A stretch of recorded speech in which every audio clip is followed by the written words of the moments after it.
So, God's obviously still speaking. Still got a lot to say. But sometimes we have really busy weeks, don't we?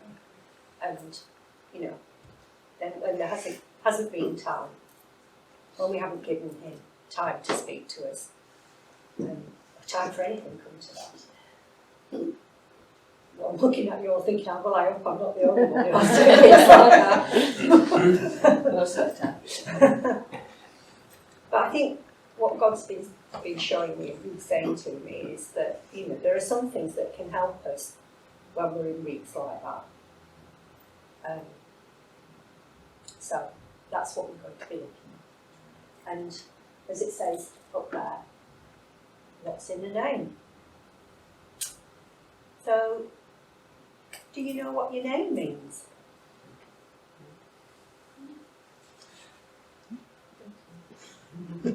Or do you know why your name was chosen? Well, my name, of course, is Helen, and it's Greek.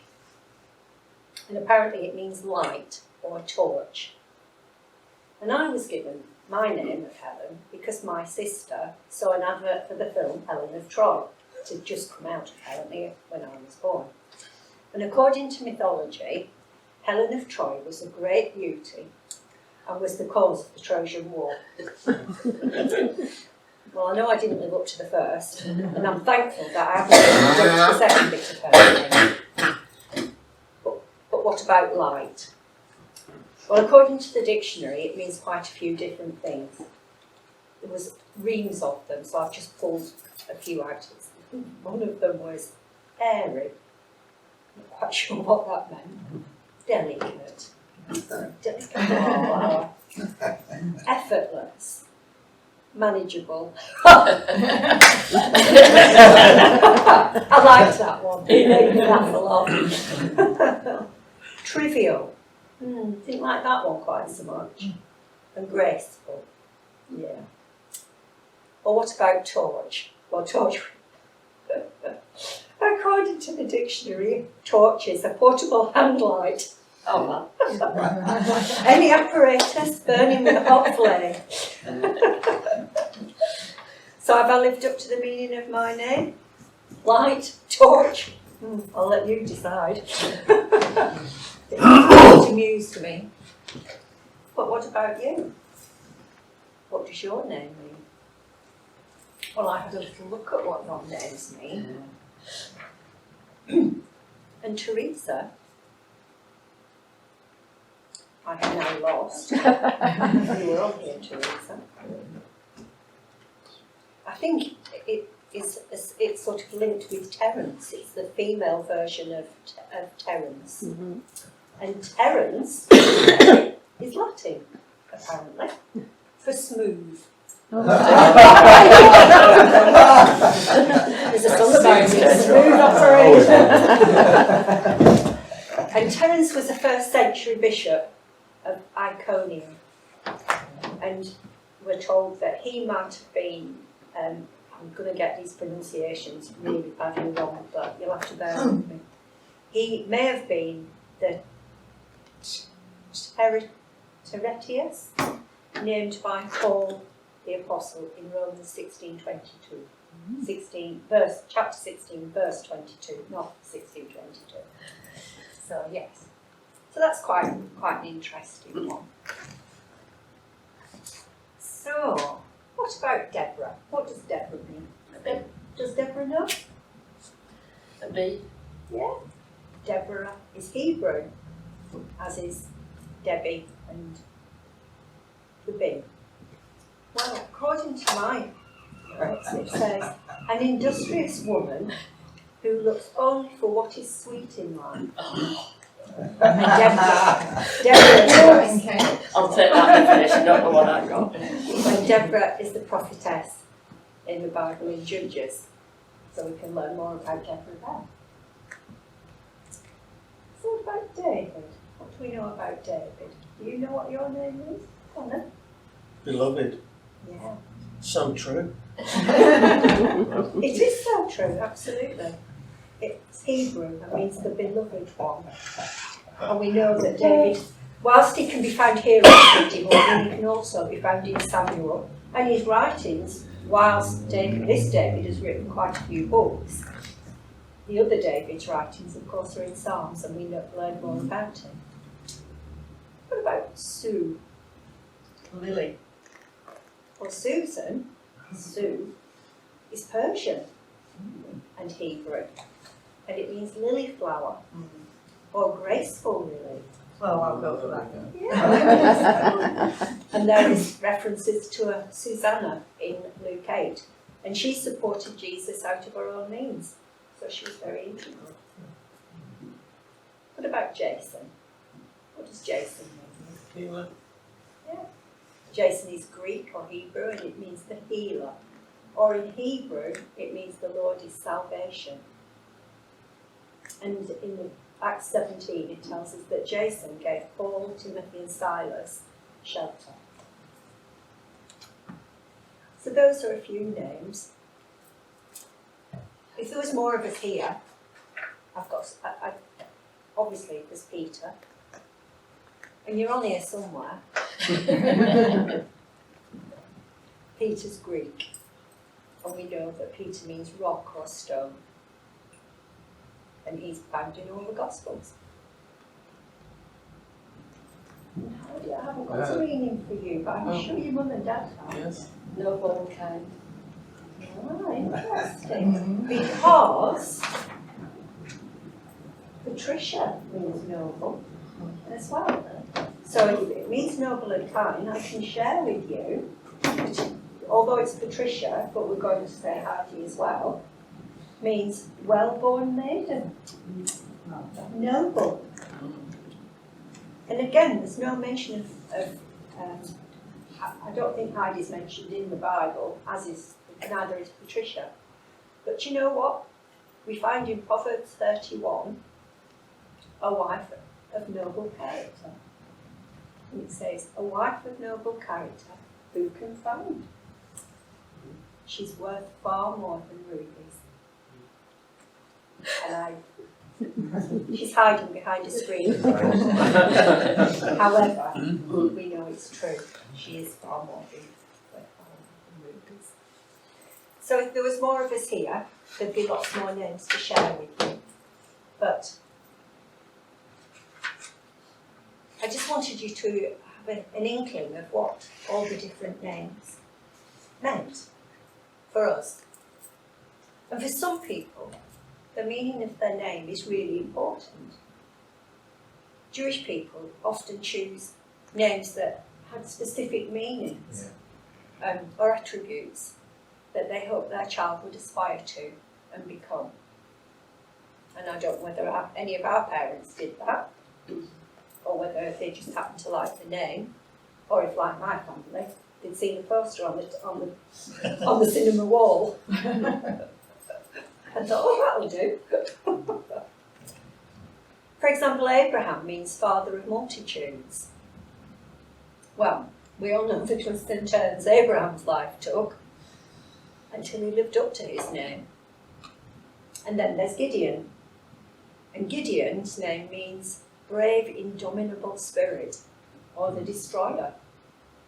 I think he needed a bit of help to grow into his name too. And if you read Judges again, you'll learn a bit more about him. So does it matter? Does it matter whether we know the meaning of our given names? I suppose to some people, it doesn't particularly.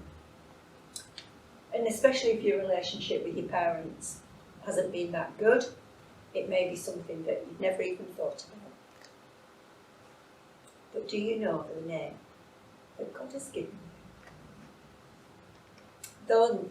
Those names matter, and they're worth aspiring to and growing into. And here are just a few, but there are many others.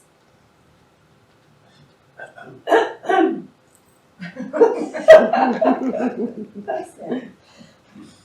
God calls you beloved. He says, my beloved is mine, and I am his, from Song of Songs. God calls you friend. And in John he tells us, I have called you friends. God calls you a masterpiece. You're his handiwork, for we are God's handiwork, Ephesians tells us. God says you are his treasure. For you are a people holy to the Lord your God. The Lord your God has chosen you out of all the peoples on the face of the earth to be his people, his treasured possession. God calls you his son, his daughter. I will be a father to you, and you will be my sons and daughters, says the Lord Almighty.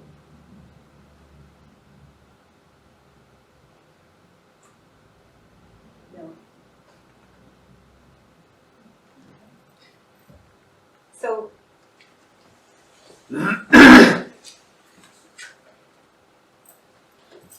Debbie highlighted last week that often we know what we should do, but the how of doing it wasn't always obvious. And she gave us some wonderful examples and insights into the hows of life. A crucial part of our Christian lives is knowing who it is who helps us with the hows of life, and who it is that gives you these names. So you're probably sitting there thinking, well, it's obvious, isn't it, Helen? It's God. Well, did you know that God has many, many names? And apparently, somewhere around, it said over 1,000 names are recorded in the Bible. And his names are important to us because their meanings and attributes he totally lives up to. And once we know his names, we can rely upon them in any and every situation. Let's look at a few of them. So God's name, or some of God's names, are Yahweh, I am, Elohim, Lord. All these names describe the nature and characteristics of God, as does this song.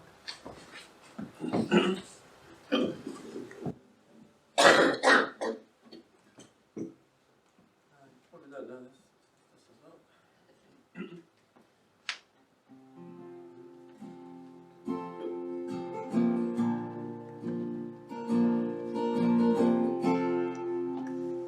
At your name, the mountain chain will roll.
up the skies. Endless praise, Yahweh, Yahweh, we love to shout your name, oh Lord.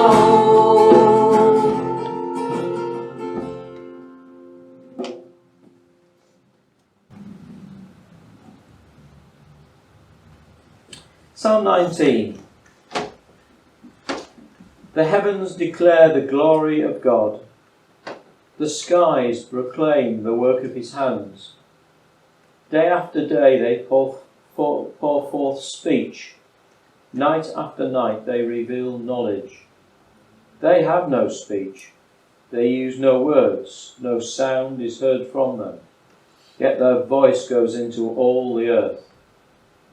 Their words to the ends of the world.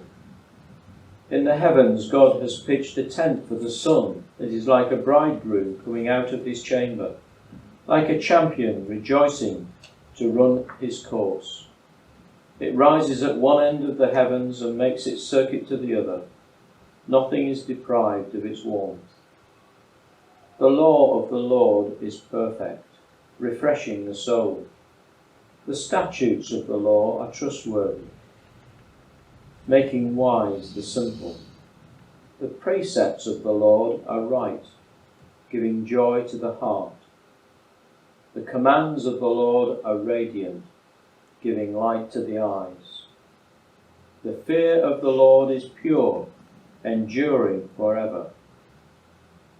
The decrees of the Lord are firm, and all of them are righteous. They are more precious than gold, than much pure gold.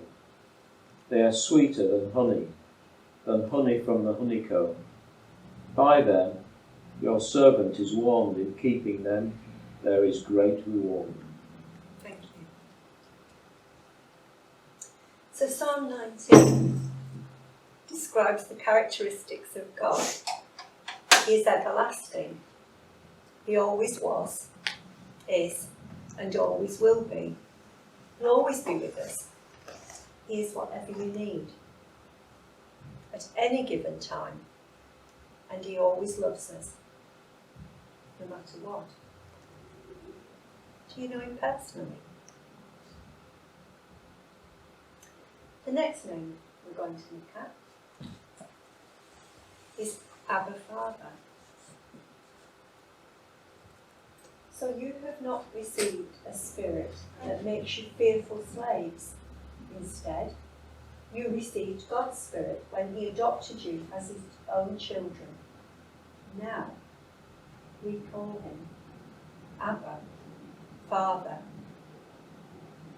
Once you know God personally, we have the great privilege of calling him Abba Father.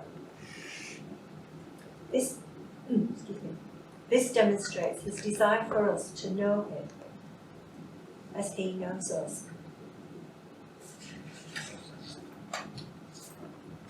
I've lost a page.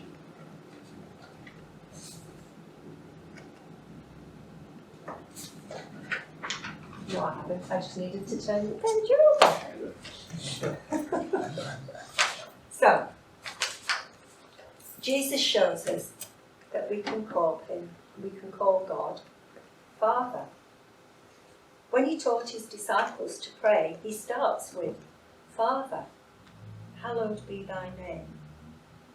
We can share this intimacy with God. Do you need a father this morning whose love and understanding is there for us anytime? God's name, Jehovah Jireh. So Abraham called that place, the Lord will provide. And to this day it is said, on the mountain of the Lord it will be provided. In this story of Abraham and Isaac, what strikes me is that Abraham had complete faith that God would fulfill his promise, that he would be the father of multitudes. He didn't hesitate to follow what God was asking him to do. He knew God so well that he trusted that God would provide a substitute for Isaac.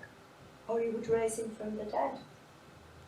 What amazing faith and what trust. When we lived in Hampshire, more or less the day after we moved there, Peter decided he wanted to come back to Cumbria. For a long time, that went on. Only 32 years. It was a testing time for us both, probably for very different reasons. One day when we were praying, I heard that still small voice of God. I felt it. I felt God say that this desire of Peter's was Peter's Isaac. That he had to trust God to bring about his promise. And as you can see, God kept his promise. And although there were many twists and turns, God was faithful and he kept his promise to Peter and to me. And so here we are. So are you in need today to see God's promise fulfilled?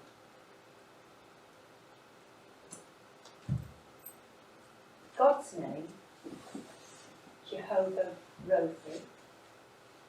I am the Lord that healeth thee. When you think about healing, do you automatically think of physical healing? I mean, that's important, isn't it? And we've been blessed here in this very congregation to see people physically healed. But God also wants us to heal emotionally and spiritually. And in this passage in Exodus, we read about how the Israelites became disillusioned as they walked around and around, hoping that they would come into the promised land. Well, how often do we become disillusioned or bitter when our plans don't work? And they don't work out as we hoped or wanted. I know there have been times when I've thought God just doesn't care because he hasn't fulfilled the things that I thought he was going to do. They weren't what I wanted or expected. But from these passages in Exodus, we find that God is with the Israelites. And when they stop looking at their circumstances and look to him, things change. God speaks the same word to us today. So do we today need to be healed? Do we need healing physically, emotionally, spiritually? God's name, Jehovah Shalom. So Gideon built an altar to the Lord there and called it, "The Lord is Peace." Gideon was living in really difficult times. He was hard pressed on all sides. He was finding it difficult to find food for his family. And yet, when he put his trust in God, he found peace. Do you need peace today? If you answer yes to any of those questions, then the how do I know God for myself? How can I call him Abba Father? How can he meet my needs? How can I be healed? How can I find peace? Well, the answer can be found right here. God is waiting for you to ask him. And if this next song sums up how you feel, then speak to him now as the musicians play this next song. God is waiting for you so that he can meet your needs.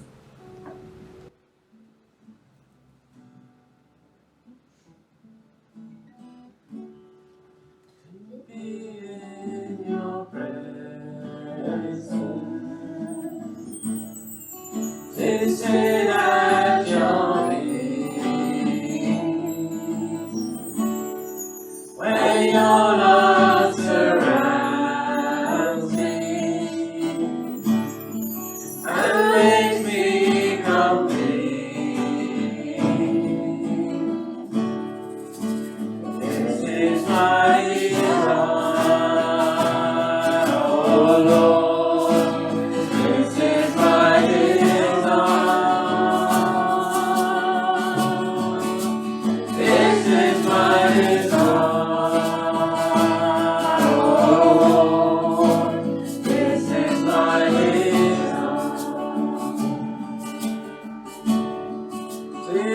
rest in your presence, not rushing away to cherish each moment. Here I would stay. This is my desire, oh Lord. This is my desire. This is my desire, oh Lord. This is my desire.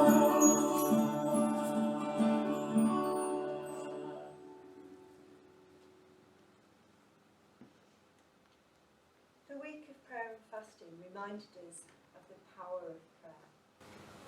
Not just about the big things, but also about the small things that, that affect our hearts. And Debbie reminded us last week of the many ways that God speaks to us so that we can know He's involved in our lives.